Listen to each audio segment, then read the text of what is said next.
Sir ఇంత ముందైతే జనాలు ఇంటికి వచ్చారు సార్. ముందైతే ఎంతమంది వచ్చారు జనాలు.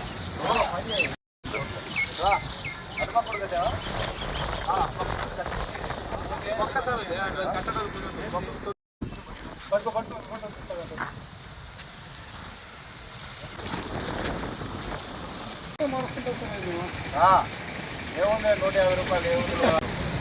అలాగే మనం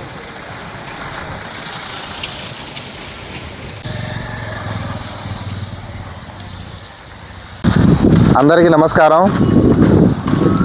రాష్ట్ర పండుగ అయినటువంటి బారాషాహి దర్గా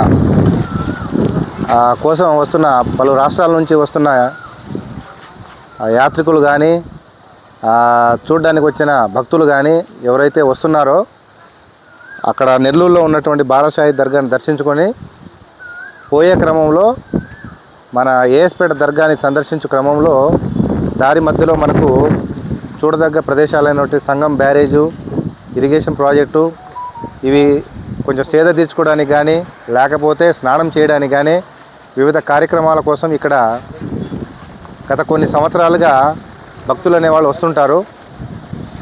వారికి మేము చెప్పదలసిన మనవి ఏమనగా, దయచేసి భక్తులు ఇక్కడ వచ్చినప్పుడు అప్రమత్తంగా జాగ్రత్తతో ఎటువంటి ప్రమాదాలు జరగకుండా ఇక్కడ ఇరిగేషన్ వాళ్ళతో మన రెవెన్యూ వాళ్ళతో పోలీసు వారు కట్టుదిట్టమైన ఎటువంటి నష్టం జరగకుండా ఏర్పాటు చేస్తున్నాము.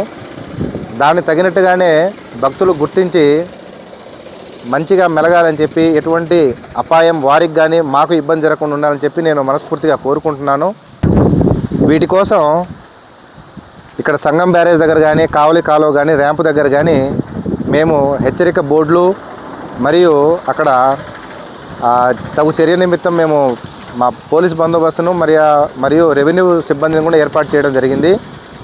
కాబట్టి దయచేసి ఇక్కడికి వచ్చే భక్తులు ఇక్కడ మేము ఏర్పాటు చేసినటువంటి కాషన్ బోర్డ్స్ కానీ లేకపోతే మేము ఏర్పాటు చేసిన ఈ కంప చెట్ల యొక్క ప్రత్యేకత కానీ మీరు తెలుసుకొని జాగ్రత్తగా ఉంటారని చెప్పి ప్రత్యేకంగా మిమ్మల్ని కోరుకుంటున్నాను.